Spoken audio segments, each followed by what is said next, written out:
We have a Seiko Lord Matic, and the previous owner has not paid the most respect to this thing, so it's looking a bit beat up, a little bit worse for wear. It also has some problems, which is what we're going to try and rectify during this video. Good day everyone, Justin here from JSG Watches. This channel being all about watch restorations, watch repair, and this one we have a challenge on our hands with this watch. So as we can see, it is a vintage watch from the early 70s. The glass is looking an absolute disgrace. Another thing that I've noticed is the hands don't even line up. Big problem. Looks like someone's definitely been into this thing and not paid the most attention to putting it back together. That could be a concern because it means they could have used this watch as a donor movement. They may have taken something out of it, we don't know. The quick set is also not functioning. A common problem for this particular movement, but let's move on. Let's try and see what we can do with this thing. I got this watch for $65, and the plan is to try and get this thing back up and running, but not spend an arm and a leg doing it. So before I bought this watch, I did have a look for things like how much is a new crystal, what is the issue with the quick set problem, roughly what is it going to cost to fix. And this watch is not an entry-level watch. This is actually a mid-tier watch from the late 60s, early 70s.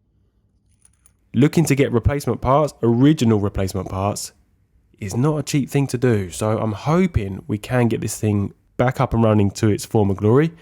But let's just see how much it's going to cost. I may just have to lump some of the issues if it's just too expensive. Because when you repair a watch, you don't really want to be spending too much money on the repairs when you could have originally just bought a working watch for cheaper than what it would cost you to get the broken watch plus the repairs, if that makes sense. But anyway, let's get into this watch. Let's start the disassembly.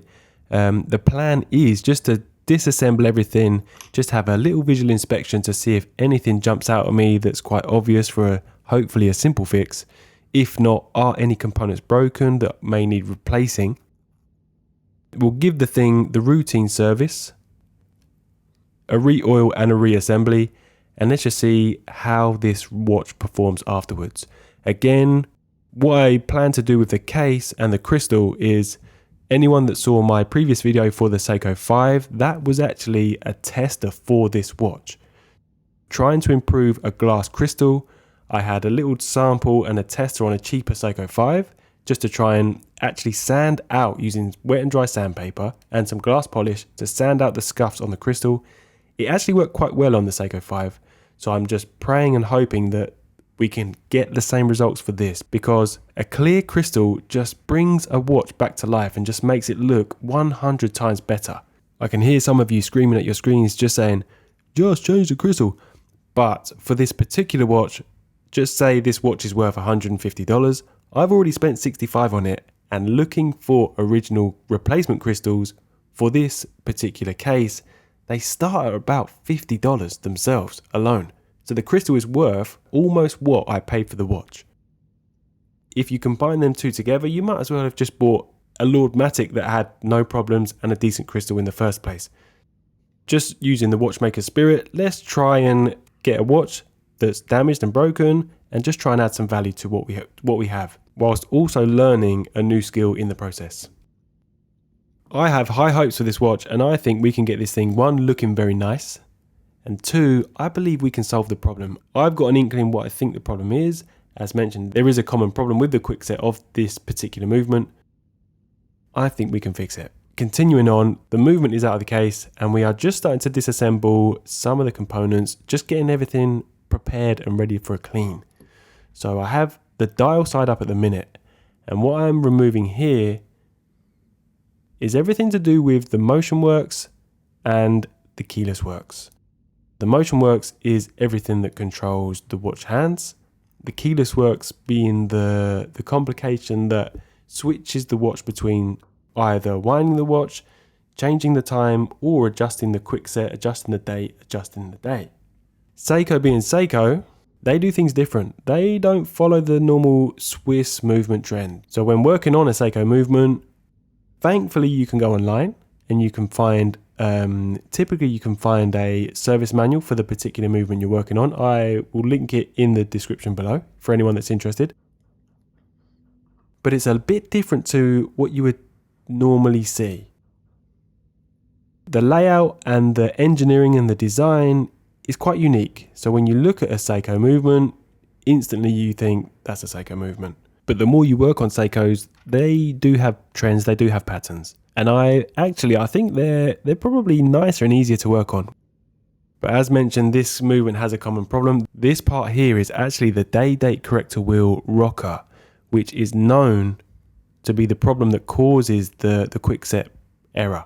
When Seiko designed that component, they actually made the wheel itself, one of the wheels, out of a plastic.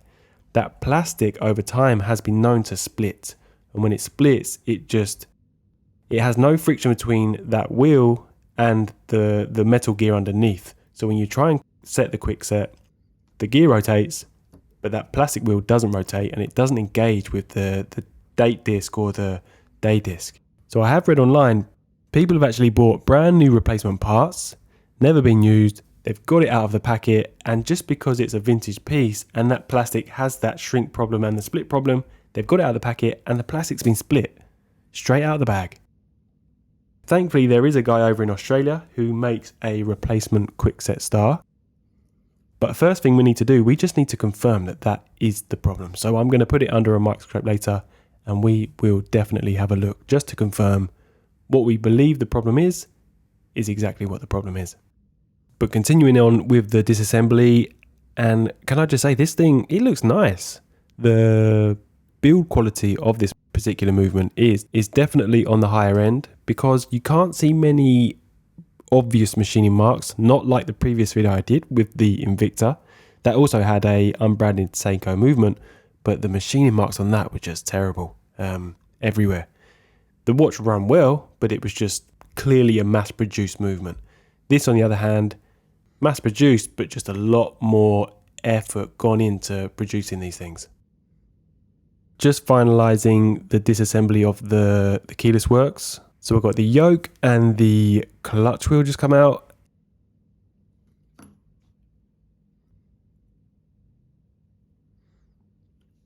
Then the winding pinion. And finally, this wheel here is the minute wheel, which I couldn't figure out how to get that out just for now. I'll revisit that a bit later on. Flipping the movement over, we can now get into the automatic winding works mechanism and the train wheel mechanism. First and foremost though, I'm just going to take off this balance wheel. This balance wheel is very delicate. It does house the hairspring. The balance wheel is like the heart of the watch. It's what gives the watch the beat. We just want to protect this to make sure that we don't knock it or damage it within the movement holder as we continue the disassembly. So I'm just going to delicately flip that over, place it aside and put it in the dust cover. Then we can get into this automatic winding works mechanism, which consists of quite a few components actually. So the automatic winding works mechanism, the sole purpose of it is to automatically wind the watch. This being a mechanical watch, it doesn't run on batteries, it runs on a spring.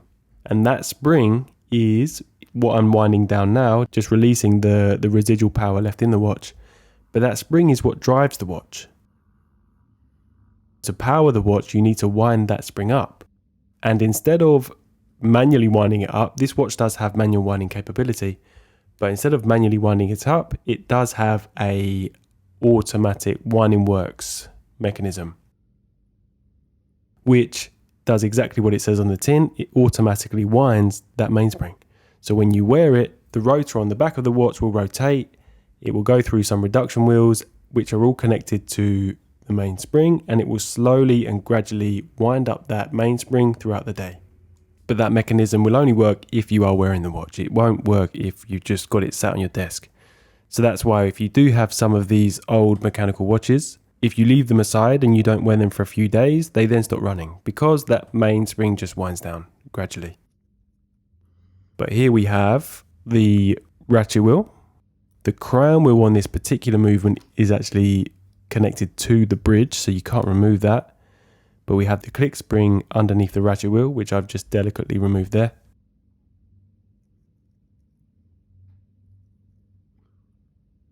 And then we can get into removing, it's an integrated bridge, this one. Normally you might have a train wheel bridge and a barrel bridge, but this particular movement, it integrates both into one.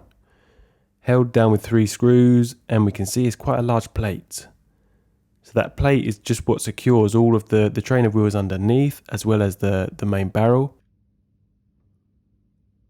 And it also has on this bridge another wheel for the automatic winding works, which we will tackle a bit later. This is something I've not seen before, so I'm just going to look at some drawings before I even attempt to look at that. But moving on, we have now got, whoops, I just dropped that on the floor, the differential wheel. And then we have the train of wheels, so center wheel.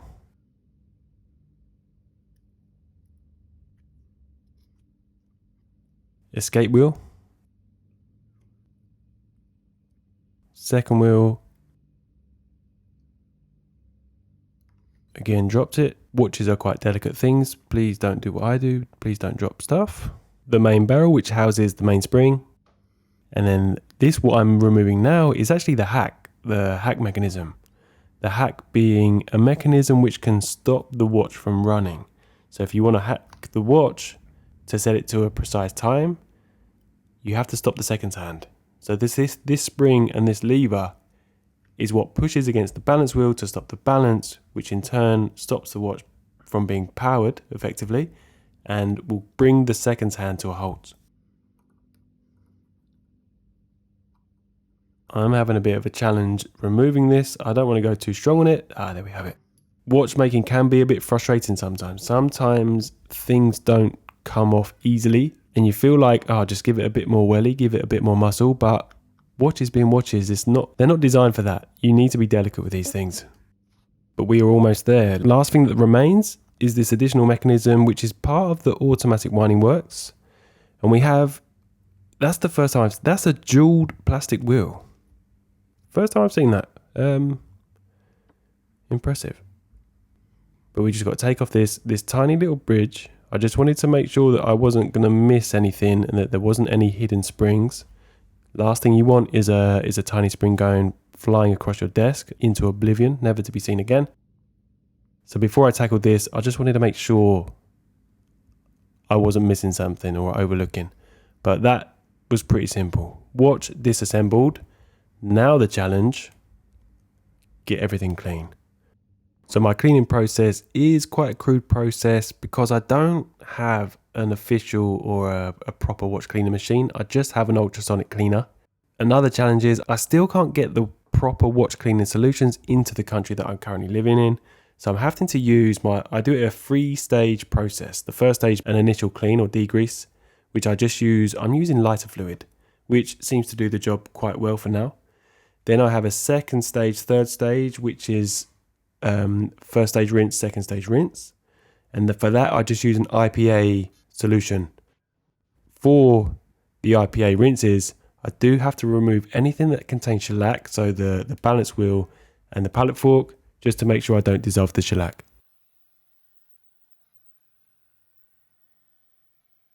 But once it's clean, here we can see the entirety of the watch after it's come out of the cleaner machine, and we can get into the reassembly.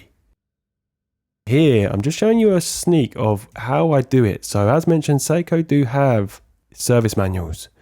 So I've got the service manual there. I had all the screws laid out, my camera equipment obviously laid out. And then this is where I'm sat to start the reassembly. First part of that assembly is going to be reassembling the mainspring into the barrel. This being an automatic movement, we have to put some special braking grease onto the outside of the barrel just to prevent the mainspring from being damaged from potentially being overwound. Once that grease is in place, we can use this mainspring winder. It's just a special tool to help coil up that mainspring safely. Put it back into the main barrel without it flying into my eyes. And then I'm just going to put a small amount of general grease just on top of that spring, just to be able to lubricate the mainspring itself. Then we can get the barrel arbor back in place. So this goes in with a nice click. It must engage with the spring to make sure that the spring can catch on that arbor. And finally, another bit of grease just on the top of the barrel arbor, just where it rotates in top of this cap. And then I can press everything home and set that aside, ready to put it in later. And now we can get to the main plate and we can start oiling some of the parts that need to be oiled. So all I'm doing is when I am reassembling everything, I'm just checking that reference manual, the service manual, because the service manual tells you where to oil stuff, and it tells you the order in which to reinstall some of the components. So for any of you looking to get into watchmaking, watch repair, and you're thinking, where the hell do I start? I would recommend a basic Seiko movement. One, some of the Seiko 5 models are quite cheap, and two, they are quite easy to follow. Another way you could do it, you could get a nice pocket watch movement. Something that's bigger would be better.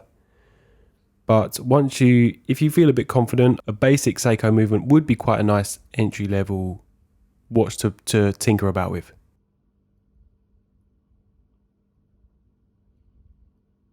But installation, what we have here is we have the keyless works going in. So I'm just checking everything, making sure everything's all right. And just following that service manual in the order in which I install. This tiny spring going in, which is the setting wheel lever spring. Being very careful when I place that. And then to ensure that doesn't jump out, we have the setting lever spring, which is it's a spring, but it's also a plate. So it also retains some of the things that sit underneath it. This one, quite a challenging one to sit down because you have to click the spring into place. So I'm just going to temporarily tack down this setting lever spring with a screw, and then make sure everything's lined up before I pinch it all the way down.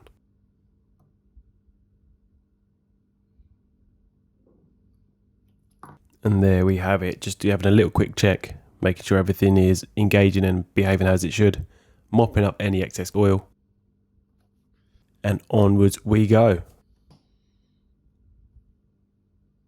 Now we can move on to this part. Is called the day-date corrector wheel rocking lever, held down with one big screw, shouldered screw. After that, we can then install the day jumper.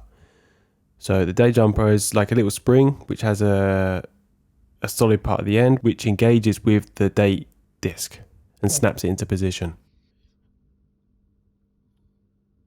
Terminology wise, there are a lot of components to remember of a watch, and some, if it's unfamiliar, it's going to be very difficult to remember them all. But basically everything that's been installed now is for the calendar works complication. So again, if you're unsure of the naming of any of the parts, just refer to the service manual and it will give you everything you need to know.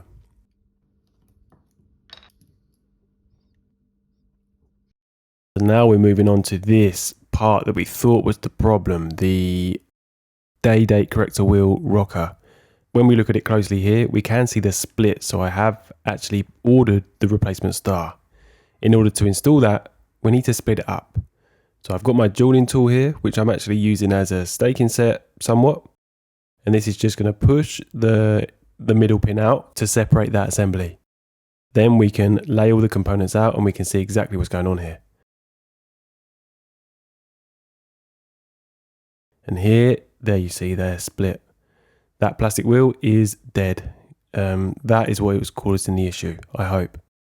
So I've installed the metal replacement star, and then we can start sandwiching this little assembly back together. Once we got it all roughly together, we can put it back in the jeweling set and then just sandwich and press it home just to push that pin back through that plate. This jeweling set I actually had to order for this project because I didn't have anything to disassemble that assembly. And I was looking online, and jeweling kits are expensive. So I was thinking, do I spend that much money on a kit? So I actually went online and I found a cheap Chinese alternative. I was a bit hesitant, but it did the job. As you saw there, it did the job for me. I didn't really have any issues in what I needed to use it for. But a lot of you people have asked comments about how good I think it is. So maybe I'll do a review on it. Maybe I'll use it a bit longer just to get more familiar with the tool and just find out what's good about it, what's bad about it. But for me, this was about 10% the price of the branded version, which is a no-brainer in my eyes. If you've got the money to spend on the original, absolutely go nuts. If you're just a hobbyist like myself and you're not going to be using this thing day in day out, yeah, I can't fault it. I thought this thing was quite good. One thing I must confess, for those of you with the eagle eyes, you will see that when I'm doing the installation here, this is actually the old Star, the old plastic one. This isn't the replacement metal one. Problem being was I ordered the jewelling set and it was supposed to take 6 weeks to arrive. So I didn't think it was going to be in time for this video. What happened was when I started editing, 1 week later it arrived. At the end you'll see the new Star in and you'll see what happens. But yeah, I'll just confess that little clip there, that was still the old Star. But if you don't tell anyone, I won't. We'll keep it a secret. Moving on though, we have now got a bit more oiling happening to some of these openings and some of these posts. And we can continue with the hacking arm, or the second setting lever, as it should be rightly called, is what enables you to allow hacking. So this one is connected to the keyless works. So if you pull the crown out, then this second setting lever will press against the balance wheel and stop the balance wheel from running, as mentioned earlier.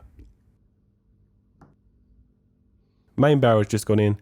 This is what we assembled earlier on with the mainspring. And then we can move on to the train of wheels. The train of wheels going on in a specific order because they are stacked. All of these wheels need to mesh and engage with each other, and they are stacked in a particular order. So one thing I would recommend for anyone starting out or anyone looking to get into this hobby, take photos of everything you do and just make sure that you've got photos before you take it apart. The disassembly is the easiest part of watchmaking. Taking something apart is not the difficult task. It's when you have to come to putting it back together. If you don't have all the information or you forget where something goes, it can be an absolute nightmare. Yes, there are some good guys and girls on the internet, on forums, which can help you out, but best to just try and avoid getting into that scenario in the first place. Here we have what's called a second reverse idler, that plastic wheel that is jeweled. I've never seen a plastic jeweled cog before. That's the first time I've seen this. Some of the movements I've seen online with this particular movement, that is actually a metal wheel. This particular version though is plastic for some reason. It's not a bad thing, I guess. It does the job. Maybe it's under low torque, so it doesn't really need to be of higher grade metal. Maybe the plastic is enough to survive. But has anyone ever seen a plastic jeweled wheel in any other watch movements? That would be interesting to hear because, yeah, it's the first time I've seen it. I didn't realise they would do that. I thought plastic alone would provide low friction anyway, so not sure why they would need to jewel a plastic wheel. Maybe there is a reason. Who knows? But everything assembled, and now we've got that integrated bridge going on now. So it's just this big plate, and we must make sure that we align it and that everything is set where it needs to be, and everything is all of the pivots go through their respective jewels. Here I'm just making sure that the escape wheel, one of the smaller wheels with the smaller pivots, just aligning that, making sure that when we clamp this down, nothing's out of place and nothing can be bent. We don't want to damage anything really. So what I'm going to do is I'm just going to check several times. I'm using this piece of wood just to maintain pressure down. And I'm going to secure 2 screws for now, lightly. I'm not going to clamp these all the way down until I've checked again and everything is moving and engaging and where it needs to be. Because if there is a problem and you'd already tightened down the screws, that problem is going to become a bigger problem because chances are you've damaged one of the pivots on one of these wheels. So what I always do a routine check, secure some screws lightly, then I check again to make sure everything is still where it should be, and then only then I start tightening everything down. And then once you've tightened everything down, just a final check, just to give you peace of mind that everything is okay.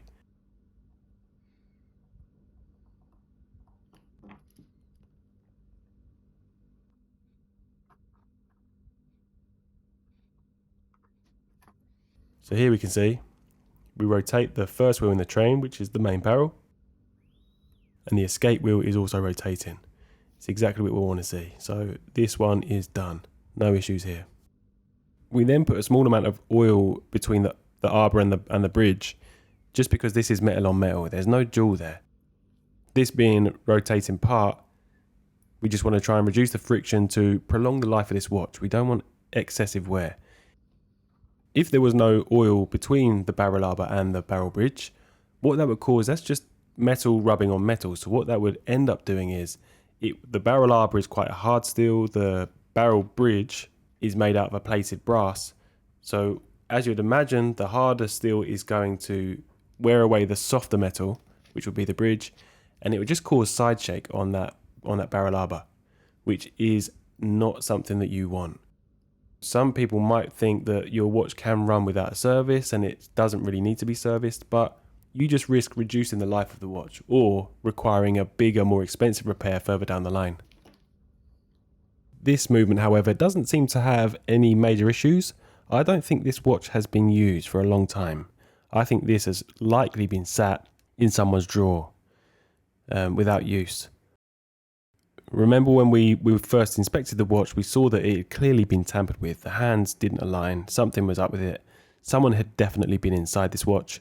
Maybe they'd been inside looking to try and repair that quick set problem, but then thought, this isn't for me, and put it back together, just slapdash, and maybe chucked it back in their drawer. Thankfully, no major issues with this watch apart from that quick set star, which we've replaced. We have the pallet fork and the pallet cock going in. This pallet fork being a strange design actually. It's not like your typical Swiss shape. This one's more of a side shape. A bit more lopsided, but clearly does the same job and is effective.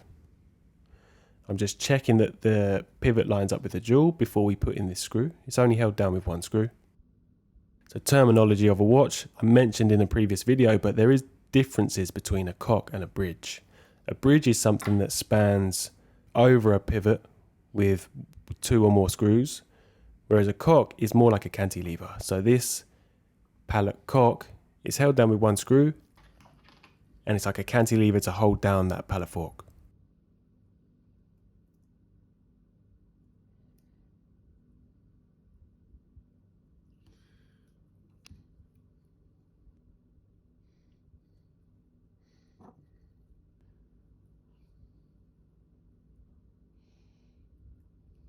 But now the exciting part, the balance going back in, and we'll see if this thing fires up, which it does. Always a pleasure to see.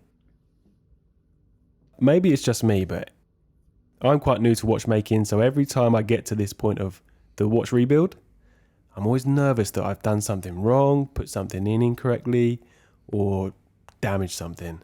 So just seeing life back in the watch is a sigh of relief, and it's just a pleasant feeling.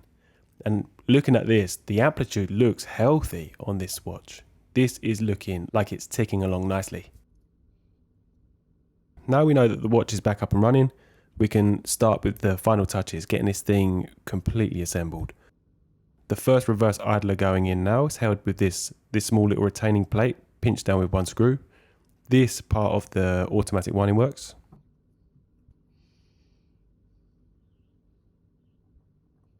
And look at this thing running, it's just ticking along nicely. I'm excited to put this on a time grapher to see exactly how well it is running. But the movement flipped over and we can get to the final part, which is finishing up the motion works and reinstalling the calendar works. Starting with the cannon pinion going on in the center. And again, just following the service manual, oiling up the locations that it recommends to oil. The service manual does color code the oils that you use as well. So within a watch, there are a few different oils and greases to be applied. And it just goes in different viscosities, different grades. For the heavy duty stuff like the keyless works, you're going to use a heavier duty grease. Whereas for the finer parts, like the pivots rotating within the jewels, you're going to use quite a fine oil. So all I'm doing, there's just different color codes. One is a red grease and the second one is a blue finer oil. So you might see when I'm using the oilers, I've either got a red one or a blue one.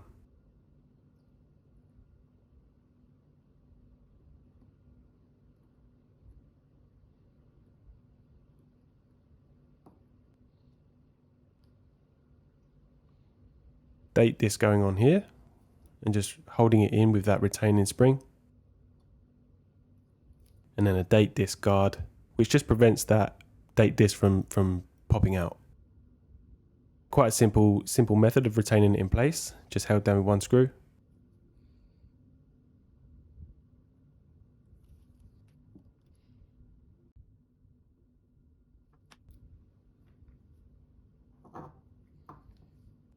And a day jumper going on second. So this day jumper has two functions. It also retains that date disc. On the center part, you'll see by the hour wheel in the center, there's that little finger that comes out, and that is actually what snaps the day disc that will run in the middle. That's what snaps the day into position and gives it that nice snappy lock in.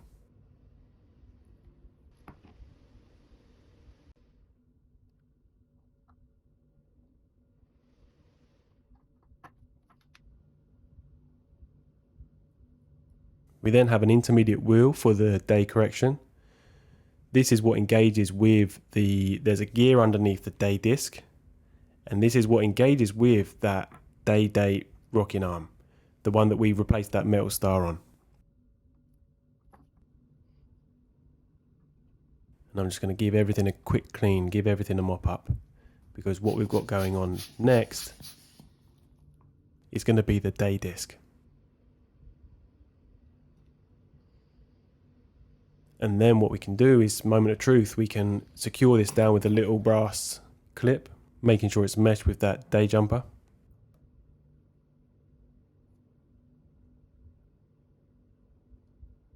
Quite fiddly work.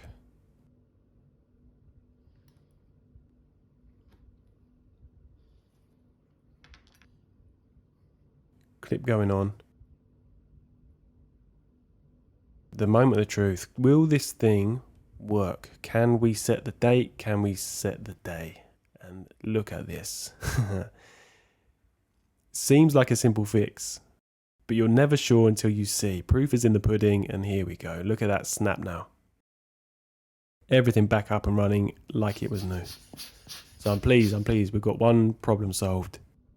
For anyone interested, that replacement star was about $40 on its own. It's such a tiny piece of metal. So I had to pay around $40 just to get that star, and it's just the manual labour to replace it.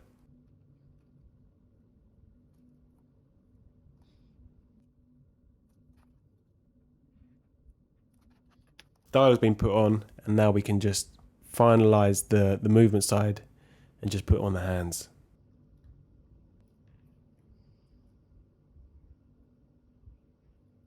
I currently only have these manual pushers to put the hands on. I would like to get the mechanical one, because what I found is with these manual pushers, putting the hands on, yes, they do work, but it's just getting the hands on level. It takes a bit more adjustment, a bit more fine tuning. Whereas if you have the one that's in the rig, you can be assured that the movement is level and the hand is pressed on level to the dial. With the manual ones, it just takes a bit more care and a bit more inspection. But everything looking good.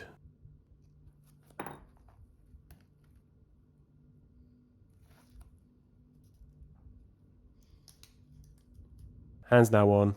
We just flip the movement back over again, and we'll put on this rotor to finish up the assembly.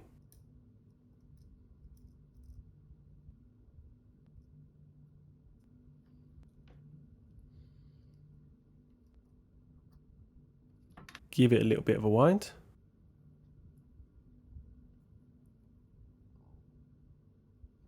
Press the crown back in and we can see that second sand jump straight to life. So now we can get to this crystal. This crystal, we're going to try and clean it up a bit. We can see there's many scuffs, but there's one deep one which I'm a bit concerned about. I don't know if that's a crack. Looking from the backside of the glass, it looks a bit deep, so we might not be able to get that deepest one in the middle out, but the majority of the shallower ones, we should be able to get out. And I'm going to use a 3-part process. So we got 400 grit wet and dry sandpaper. This one is quite an abrasive sandpaper, and I'm just gonna slowly but surely sand out them scuffs.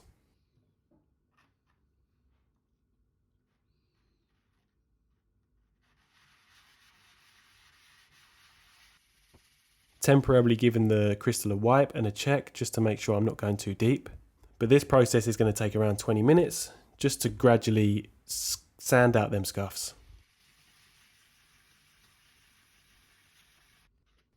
After the 400 we get something like this. So it's definitely taken out some of the shallower scuffs, but that one in the center is still looking a bit deep. But I'm not sure I can do much about that. So second stage, I'm going to go to 800 grit sandpaper. This doing the same thing, but it's just going to give a bit more of a polished finish rather than the 400. The 400 was very abrasive. Then after the 800, I'm going to go to 1000. 1000 being the finest sandpaper that I would use for the sanding. And we can see it's looking nice now, but the glass just doesn't have that luster. So there is one final step. You can't polish glass just using sandpaper. So what we need is this orange powder. This is Cerium Oxide, aka glass polish. And you get the powder, you mix it with some water to get a paste. Typically 2 parts powder, 1 part water. And I've got my Dremel with a felt tip. And all I'm going to do is I'm going to coat the tip with the paste that I've just created with that glass polish. Apply some to the glass. And then I am just going to go to work. This is going to take me about 30 minutes, 40 minutes, just using glass polish alone. One thing that you need to be wary of, that glass is quite thin, and we are putting an abrasive onto the glass. So the glass is going to heat up, and you'll see that here. The more that we work, you see that it's just evaporating quick. That's not because it's like an alcohol solution, that's just from the heat of the glass. So what I'm doing is I'm doing quick bursts, and then I'm going to give it a wipe just to check the progress. How good is it bringing it up? And we can see after the first run, that luster is starting to come back, but not quite how I want it yet. So I'm just going to continue. As I mentioned, this is going to take about 30 to 40 minutes, and I'm just going to keep doing the same thing over and over again until I get to the final point where I'm happy to call it a day.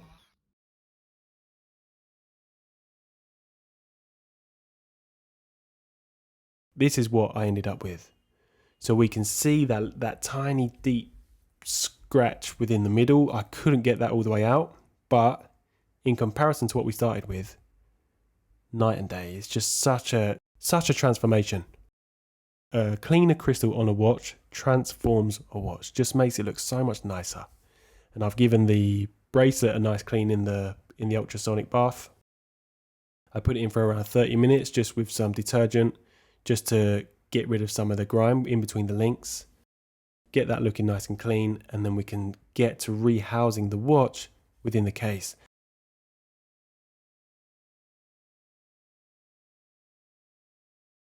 And just look at this, just a quick fit there before we put the back on.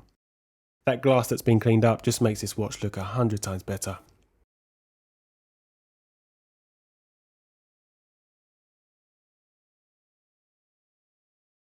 And I'm looking forward to putting the crown in and checking out the movement. How accurate is this watch? Is this watch running nice? It looks like it's running okay. So we're going to put it on a time grapher and give it a look. And this is the result that we've got. So the result is very stable. Very stable. We're looking at -8 seconds a day for rate, and we've got an amplitude of around 216.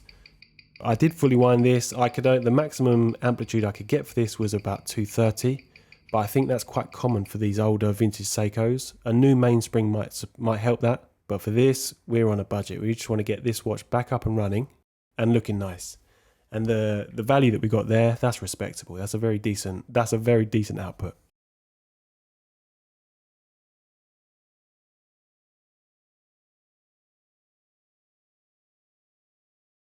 Case back gone on, and look at this. So we're going to give just the functionality a quick check. We'll give the hands a quick check, and I'll just say that this feels smooth as silk. Before it was a bit gritty, a bit stiff in the fingers. Now not only do the hands line up, but it just feels so smooth now. It's a pleasure to change.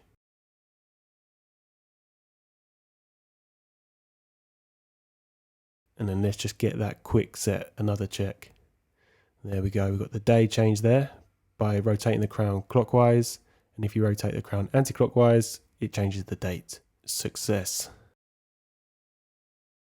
And that glass is just looking amazing. Yes, we do have that ding, but in comparison to how it did look and saving ourselves $50 for a replacement, the replacement's quite expensive as mentioned. This watch now looking 100 times better than it did when we initially had it on the bench.